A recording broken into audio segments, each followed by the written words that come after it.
جمعے جمعے ٹوپیاں پہن کے آ جاتے ہیں نماز پڑھنے، باقی 6 دن جمعے اللہ نے چھٹی دے دیتی ہے۔ کیا ہفتے میں ایک ہی دفعہ روٹی کھاتے ہو؟ ہفتے میں ایک ہی دفعہ آنکھوں سے دیکھتے ہو؟ ہفتے میں ایک ہی دفعہ کانوں سے سنتے ہو؟ ہفتے میں ایک ہی دفعہ سوتے ہو؟ ہفتے میں ایک ہی دفعہ کپڑے بدلتے نہاتے ہو؟ سوچو تو صحیح، پل پل اس کی نعمتوں نے گھیرے میں لیا ہوا ہے، اور اس نے کتنا کرم کیا۔ صرف 5 نمازیں اور صرف 17 فرض۔ کہا یہ میرے پڑھ دو، نہ پڑھو نفل، نہ پڑھو تہجد، یہ 17 رکعتیں تو پوری کر دو تو میں تم سے راضی ہوں، میں تم سے راضی ہوں۔ بغیر د مانځنه دین نیمګړی دی. حج یو اهم عبادت دی. مالدار سړی چې حج ونه کړي دین نیمګړی دی. روجه یو اهم عبادت دی چې مسلمان روغ یې ونه نیسي دین یې نیمګړی دی. زکات یو اهم عبادت دی چې مالدار یې ور نه کړي دین یې نیمګړی دی. د ښځې حق چې دی پوره نه کړه دین نیمګړی دی. د بچو حق دی پوره نه کړه دین نیمګړی دی. دقه رنګې دعا نه کوې دین دی نیمګړی دی. آپ کو معلوم ہے قرآن میں 2 دفعہ کہا گیا ہے یوم یفر المرء من اخیہ وامہ وابیہ وصاحبتہ وبنیہ، جس دن بھاگے گا انسان اپنے بھائی سے بھی اور اپنی ماں سے بھی اور اپنے باپ سے بھی اور اپنی بیوی سے بھی اور اپنی اولاد سے بھی۔ کیوں؟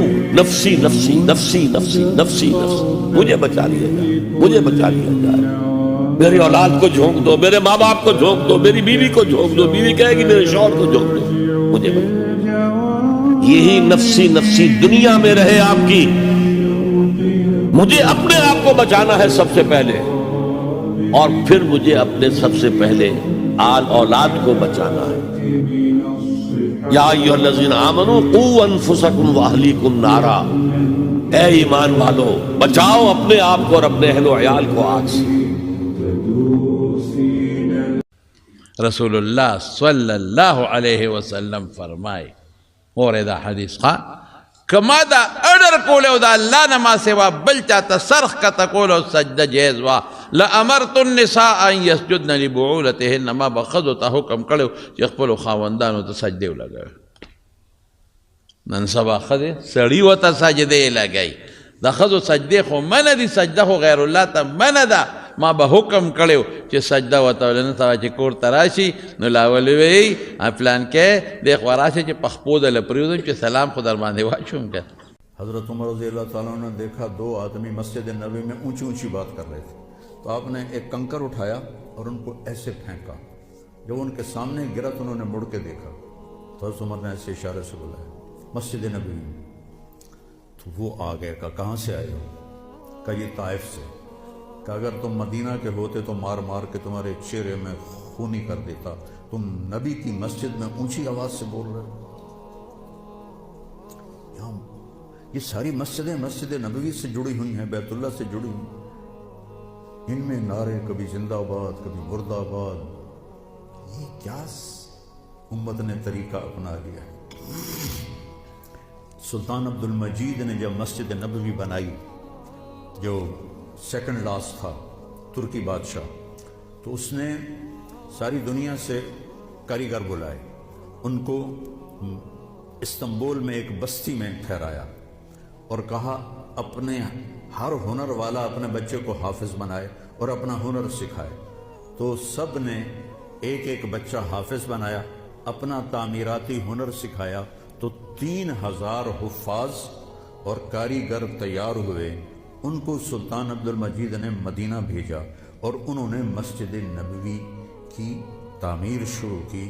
سارا ہر پتھر پہ قرآن پڑا ہوا ہے، جو پرانی مسجد ہے، اور جب کوئی پتھر رکھتے تھے اور وہ تھوڑا بڑا ہوتا تھا، اس کے مطابق نہیں ہوتا تھا تو وہاں نشان لگاتے، وہاں بھی تراش سکتے تھے تیشے کے ساتھ، نشان لگاتے، جس بستی میں وہ ٹھہرے ہوئے تھے وہاں وہ پتھر واپس جاتا، وہاں اس کی کاٹ تراش کر کے پھر واپس بھیجا جاتا، پھر اسے لگایا جاتا، پھر وہ تھوڑا سا زیادہ ہوتا، پھر وہیں جاتا تھا، اور وہاں جا کے تاکہ ٹھک ٹھک کی آواز میرے نبی کو تکلیف نہ دے۔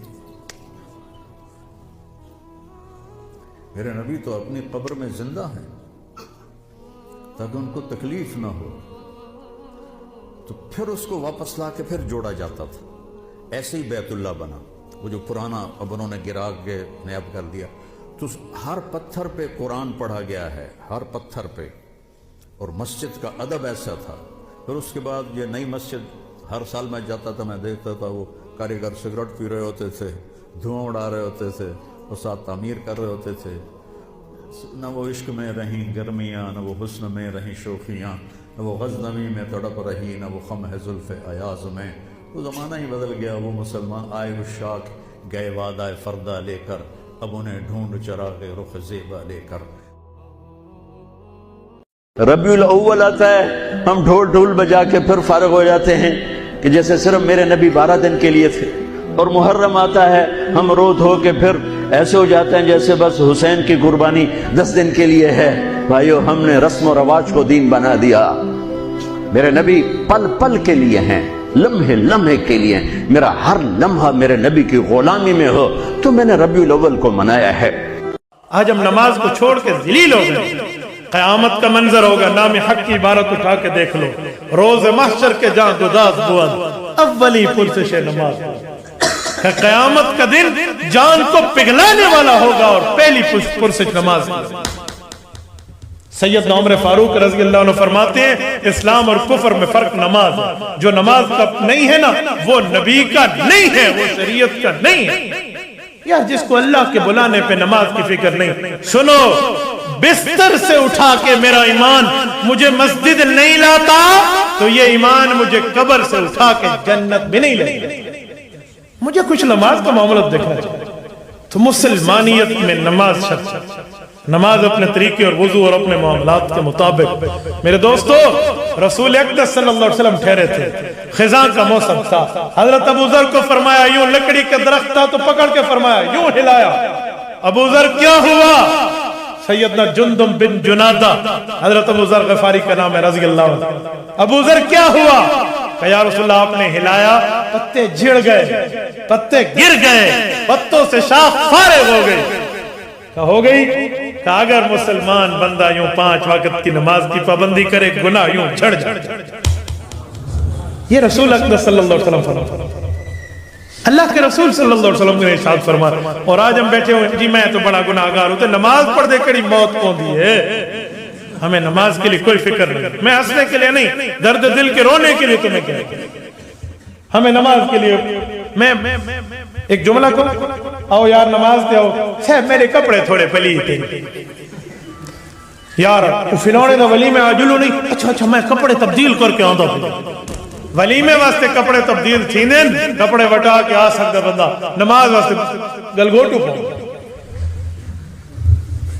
پتہ نہیں آج ہم کہاں ٹھہرے ہوئے. میں نماز کے لیے جملہ کہتا ہوں. علماء نے لکھا ہے کہ وَإِن مِّن شَيْءٍ إِلَّا يُسَبِّحُ بِحَمْدِهِ, ہر چیز اللہ کی تسبیح کرتی ہے. ہر چیز کرتی ہے نہیں کرتی. ہر چیز میں گدھا گھوڑا بھی تو ہے. کہا گدھا تسبیح کرتا ہے, کتا تسبیح کرتا ہے, خنزیر اللہ کی تسبیح کرتا ہے. کہا وہ کیا؟ بعض بزرگ فرماتے ہیں کہ ہمارے اوپر یہ بات کھلی ہے کہ گدھا اپنی تسبیح میں کہتا ہے الحمدللہ الذی جعلنی حمارا ولم یجعلنی کلبا. میرے مولا تیرا شکر, تو نے مجھے گدھا بنایا, کتا نہیں بنایا. اچھا, کہا پھر کتے تسبیح؟ ہاں, کہا تو کتے کی بھی تسبیح ہے. کتا کہتا ہے الحمدللہ الذی جعلنی کلبا ولم یجعلنی خنزیر. میرا مولا تو نے شکر ہے, کتا بنا دیا لیکن مجھے سور اور خنزیر نہیں بنا. یہاں میں ایک جملے کی وضاحت کرتا جاؤں. بعض لوگ کہتے ہیں سور اور خنزیر کا لفظ منہ سے نکلا 40 دن ایمان گیا. ایک کوڑ تے پلال, یہ جھوٹ ہے. 56 نمبر دی ٹھاپ ہے. آدھے نہیں 56 نمبر دی ٹھاپ رہتی ہے. کون کہتے ہیں خنزیر کے لفظ بولنے سے ایمان گیا؟ تو دوسرے پارے میں جب حافظ پڑھ رہا ہوتا ہے انما حرم علیکم المیتہ والدم ولحم الخنزیر, امام دا ایمان تا 40 وارا گیا. پیچھے تراویہ 30 وارا کون پڑھے تھے؟ تراویہ واسطے نمہ رکھا کرو. یہ جھوٹ ہے. امام پڑھ رہا ہے آگے ولحم الخنزیر پڑھتے 40 دن اگر ایمان گیا تو امام کا ایمان تو گیا, تو 30 دن کے لیے باقی تراویہ فتو دی تو گامے کو اکسوا تو آ پڑا, امام پہ سارا شودہ ٹور گیا. تو یہ غلط بات ہے.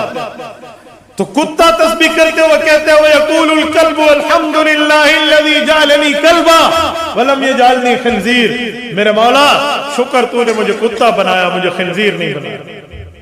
جب باری خنزیر کی آتی ہے، زندانی والوں ذرا دل پہ ہاتھ رکھ کے سننا، خنزیر یہ کہتا ہے الحمدللہ الذی جعلنی خنزیرا ولم یجعلنی تارک الصلاۃ، رب تیرا شکر تو نے مجھے خنزیر بنایا، بے نمازی نہیں بنایا، جو اسے سزا ملے گی میں اس سے بچ گیا۔ بہون وقت اس آپ مکوچا بھئی نماز دا حکم کے تک تبارك الذي نزل الفرقان على عبده ليكون للعالمين نذيرا۔ میرے نبی دنیا سے جا رہے ہیں، دنیا سے جانے کا وقت ہے، 12 ربیع الاول ہے، پیر کا دن ہے، 7 جون ہے، 11 ہجری 633 عیسوی۔ جبریل نے آ کے صبح صبح آپ نے ساری بیگمات کو بلایا، رخصت فرمایا، ملاقات کی، بیٹے کو بلایا، کان میں کہا میں جا رہا ہوں، وہ رونے لگی، رو نہیں، سب سے پہلے تیری میری ملاقات ہوگی۔ 6 ماہ بعد بیٹی بھی پہنچ گئی باپ کے پاس، پھر داماد کو بلایا، ان کو گود، ان کا سر اپنی گود میں رکھا، کمر پہ ہاتھ پھیرا، دعا دی، رخصت فرمایا، آخر میں اپنی آنکھوں کی ٹھنڈک کو بلایا، کون؟ حسن اور حسین، کہ میری آنکھوں کی ٹھنڈک حسن اور حسین، میرے جنت کے پھول حسن اور حسین۔ یوں لیا، حسن کو یہاں سے لیتے تھے، حسین کو یہاں، حسن کو ادھر اٹھاتے تھے، حسین کو ادھر اٹھاتے تھے، آخر میں ان کو بلا کر یوں لیا، اور ساتھ ہی آنسو ٹپ ٹپ ٹپ ٹپ ٹپ ٹپ، بیویوں کو جدا کیا، آنسو نہیں، بیٹی کو جدا کیا، آنسو نہیں، داماد کو جدا کیا، آنسو نہیں، جب بچوں کو جدا کرنے لگے تو یوں آنسو، ایک کو زہر میں تڑپتے دیکھا، ایک کا کٹا سر نیزے پہ چڑھتے دیکھا تو آنسو رک نہیں سکے، دعا نہیں کی، ہاتھ نہیں اٹھائے، اللہ کی تقدیر کے سپرد کر دیا، اولاد کو ذبح ہونے کے لیے تیار کر دیا کہ کل میری امت اولاد کے پیچھے جھوٹ نہ بولے، رشوت نہ لے، حرام کاروبار نہ چلائے، دھوکہ نہ دے، فراڈ نہ کرے، بچوں کو کہاں سے کھلائیں، بچوں کو کہاں سے پلائیں، کہ یہ میرا حسین کا سر کٹ کے نیزے پر چڑھا ہوا ہے۔ کچھ نہیں بولے رخصت فرمایا۔ جب سب چلے گئے تو جبریل آ گئے، آپ نے فرمایا کیا ہوا؟ خاموش کھڑے تھے، کہ موت کا فرشتہ دروازے پر اندر آنے کی اجازت چاہتا ہے، اپنے نبی کا مقام دیکھو، موت بھی پوچھ کے آتی ہے۔ آپ نے کہا آ جائے، آپ کی اجازت پر ملک الموت اندر آئے، اسرائیل، السلام علیکم یا رسول اللہ، کہنے لگا آپ پہلی ہستی ہیں، میں سلام کر رہا ہوں، میں نے کبھی کسی کو سلام نہیں کیا۔ کہنے لگا آپ پہلی ہستی ہیں، اللہ نے فرمایا تھا پوچھ کے اندر جانا، بن پوچھے نہ جانا۔ پھر کہنے لگے آپ پہلی ہستی ہیں، اللہ نے فرمایا آنا چاہیں تو لے آنا، رہنا چاہیں تو چھوڑ کے آ جانا۔ یہ وہ دربار رسالت ہے جہاں موت بھی پوچھ کے آتی ہے۔ آپ نے فرمایا میں اجازت دے دوں میری جان نکالو گے؟ کہا جی نکالوں گا۔ آپ نے یوں جبریل کو دیکھا، کیا کہتے ہو؟ جاؤں یا رہ جاؤں؟ جبریل نے کہا اللہ آپ کی ملاقات کے شوق میں ہیں، فیصلہ آپ کریں گے۔ ہاں یہ بات سنانا چاہتا تھا اگلی۔ آپ نے کہا اچھا جاؤ، پہلے اللہ سے پوچھ کے آؤ میرے بعد میری امت کے ساتھ کیا کریں، میرے بچوں کیسا، یہ ساری مائیں، میرے بچے میرے بچے میرے بچے میرے بچے۔ میرے نبی کو تو پتا تھا کہ یہ تڑپ تڑپ کے ایک زہر میں جائے گا اور ایک کا سر کٹ کے نیزے پہ چڑھے گا، کیوں نہیں ان کے لیے ہاتھ اٹھائے؟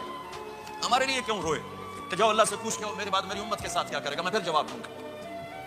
جبریل واپس گئے، موت کا فرشتہ کھڑا ہوا ہے، جواب آیا یا رسول اللہ آپ کا رب کہہ رہے ہیں آپ کی امت کو تنہا نہیں چھوڑوں گا، مجھے میرے رب کی قسم جو سن رہا جس نے ہمیں یہاں جمع کیا ہے، سنو میری بات غور سے، اگر میرے نبی یہ سوال نہ اٹھاتے تو آج میں اور آپ بھی بندر خنزیر میں بدل چکے ہوتے۔ میری اور رب کی کوئی رشتہ داری نہیں ہے، لیکن کون ہے جس نے عذابوں کو روکا ہوا؟ وہ میرے نبی کے آنسو، میرے نبی کی آہیں، میرے نبی کی دعائیں، میرے نبی کی فریادیں، میرے نبی کی تڑپ، میرے نبی کا رونا، میرے نبی کا پیٹ پہ پتھر باندھنا، اس نے روک دیا۔ کوئی نبی جاتے ہوئے امت کے لیے نہیں رویا، واحد نبی ہیں جو جاتے ہوئے امت کے لیے روئے، میری امت میری امت میری امت۔ اس کی لوری کے لیے لفظ کہاں سے لاؤں، سارے عالم کے مقدر کو جگایا جس نے، جس کے جھولے پہ ملائک نے ترانے چھیڑے، قیصر و کسریٰ کی منڈیروں کو ہلایا جس نے، وہ کھلونوں سے نہیں شمس و قمر سے کھیلے، وہ کھلونوں سے نہیں شمس و قمر سے کھیلے، جن پہ سایہ پر جبریل کیا کرتے تھے، گود میں لے کے گزرتی تھی حلیمہ جس سمت، خار اس راہ کو خوشبو سی دیا کرتے تھے۔ حضرت فرماتے ہیں کہ ایک بیروئی تھا، تو وہ فرماتے ہیں کہ میں نے کبھی بھی اس مولوی صاحب کو نہیں دیکھا اس کے کان نظر آ جائے، بس اس طرح نقاب پوش۔ ہم نے اس سے کہا یار ہم نے تو کبھی آپ کے کان دیکھے نہیں، داڑھی بھی چھپی رہتی ہے، یہ کان چھپے رہتے ہیں، یہ ہے کیا؟ کبھی بھی نہیں دیکھا۔ تو فرماتے کہ رنگ اس کا بدل گیا۔ تو مفتی صاحب کا کہنا یہ ہے کہ ہم نے ان سے کہا کہ آپ اصل بات بتا دو یہ ہے کیا؟ تو اس نے جیسے وہ ہٹایا، اللہ آپ کا بھلا کرے، نقاب ہٹایا، کپڑا ہٹایا تو دیکھا کان اس کا کٹا ہوا ہے، نہیں ہے، کان اس کا نہیں۔ تو حضرت فرماتے کہ ہم نے ان سے کہا کہ یہ کیا ہے؟ تو انہوں نے وہ رونے لگے، کہنے لگے آپ کو اصل بات بتاؤں، وہ یہ ہے کہ میں حضرت اقدس عبد الکریم بیر شریف کی خدمت میں بہت رہا ہوں، ان کی خدمت کرتا رہا. پھر آخر کار پھر میں نے حضرت سے کہا کہ اللہ کے لیے مجھے ایسا دم بتا دو کہ میں جنات کو دیکھوں، جنات مجھے نہ دیکھے. ہم جنات کو دیکھیں، جنات ہمیں نہ دیکھیں. حضرت نے فرمایا کہ پٹرا اس چیز کو ہر بندہ برداشت نہیں کر سکتا، آپ اس علم کو غلط استعمال کریں گے. تو حضرت اقدس نے فرمایا کہ میں آپ کو نہیں بتا سکتا، مجھے آپ پر اعتماد نہیں. اس نے کہا کہ نہیں حضرت، سمجھے بھیجے جیسے انداز ہوتا. تو کئی سال میں نے حضرت کی خدمت کی، میں پیچھے لگا رہا. تو آخر کار حضرت نے مجھے وہ دم بتا دی. فرمایا یہ اس طرح پڑھو، اس طرح پڑھو، لیکن آپ کو اللہ کا واسطہ ہے اس کو غلط استعمال نہیں کرنا. جنات آپ کو نظر آئیں گے، آپ ان کو نظر نہیں آئیں گے، کچھ بھی کریں. تو فرماتے کہ چنانچہ میں نے وہ پڑھا. نصاب جب میں نے مکمل کیا تو دیکھ رہا ہوں جنات میں جنات ہی جنات، اور میں ان کو دیکھ رہا ہوں. کبھی کبھی ان کے ساتھ مذاق بھی کرتا ہوں، لیکن یہ کہ وہ بھی چیخیں مارتے ہیں اصابنا انسن. لیکن میں اسی طریقے پر، اللہ آپ کا بھلا کرے، اپنے آپ کو ظاہر نہیں کرتا، وہ مجھے دیکھتے بھی نہیں ہے. تو ایک دن کہا کہ ان میں سے کوئی بڑا تھا جن، اور اس کی بیٹی جو پری تھی، اس پری کا نکاح تھا کسی اور جن سے. تو میں نے اس پری کو دیکھا تو پھر میرے ہوش ہی میرا اڑ گیا. یہ خوبصورت تو ہوتے پری، تو اسی لیے وہ تو کہتے. میں نے جب اس پری کو دیکھا تو میرے حواس ہی معطل ہو گئے. تو میں نے کہا کہ آج اس دم کا مزہ لے لوں. میں نے ہاتھ پکڑ لیا، جا کر کے میں نے پکڑ لی، سمجھتا اس کو پکڑ. اب وہ چیخیں مار رہی ہے کہ اصابہا انسن، چلو وہ کرو. ان کے عامل بھی آ گئے، جیسے انداز ہوتا ہے یہ بھی اسی طرح کرتا ہے، سمجھ. یہ بھی مرشد میرے بیٹھے ہوئے ایسا سمجھ. لیکن میں نے کہا کچھ بھی نہیں ہوگا. آخر وہ ان کا بادشاہ تھا، کوئی تھا، اس کی بیٹی تھی، بڑی خوبصورت تھی، بڑے ایڑی چوٹے کے زور لگائے. لیکن یہ دم کس کا تھا؟ عبد الکریم بیر شریف کا تھا. لیکن عبد الکریم بیر شریف جتنے بھی بڑے تھے، عبد الکریم بیر شریف کے اوپر تو اور بھی عبد الکریم ہے، وہ فوق کل ذی علم علم، تو آپ کو بتا چکا. تو کہا کہ آخر میں ان کا ایک بوڑھا آ گیا، اور اس بوڑھے کے پاس مکئی کا ایک خوشہ تھا، نیچے اس کے پتے تھے، اور مکئی کی شاخ تھی. مکئی جانتے ہو آپ لوگ؟ سمجھے؟ ہاں ہے، ان بلوچوں کو مکئی سمجھاؤ، سمجھے. تو مکئی اس کے پاس تھی، مکئی کی شاخ، اس کے نیچے پتے. اس نے آ کر کے دم پڑا. اس نے کہا اے ملا بدماش، میں تجھے دیکھ رہا ہوں. میں ڈر گیا، کس نے تو مجھے دیکھا؟ کہہ رہا ملا شکل اپنی دیکھ لے، میں تجھے دیکھ رہا ہوں، چھوڑ. میں نے کہا نہیں چھوڑ رہا. اس نے کہا چھوڑ. میں نے کہا نہیں چھوڑ رہا. اس نے کہا چھوڑ. میں نے کہا نہیں چھوڑ رہا. اس نے یہ جو پتا تھا، اس کے نیچے، خوشے کے نیچے جو پتے ہوتے ہیں، ایک پتے کو لے کر ایسے کاٹا، دھڑام سے میرا کان کٹ گیا. خون ہی خون میں لت پت ہو گیا. اب میں لرز رہا ہوں، پھر بھی اس کو چھوڑ نہیں رہا ہوں. میں بھی ادھر سے دم پڑا، وہ ادھر سے، سمجھے. آخر کار اس نے کہا، وہ ہنسنے لگا بڈھا. اس نے کہا کہ تیرا دم میرے دم کے مقابل میں چلے گا نہیں، چھوڑ، اپنے کان کا حال دیکھ لے. اب اللہ کی قسم کھا کے کہتا ہوں، اس خوشے کو جو کاٹوں گا، اس خوشے کو جب ٹکڑا کر دوں گا، تیری گردن نظر نہیں آئے گی، گردن تیری. کہتے میں وہاں سے بھاگا، پری میں نے چھوڑ دی، پری کو چھوڑ دی، کان کٹا ہوا. یہ عبد الکریم کی بد دعا مجھے لگ گئی.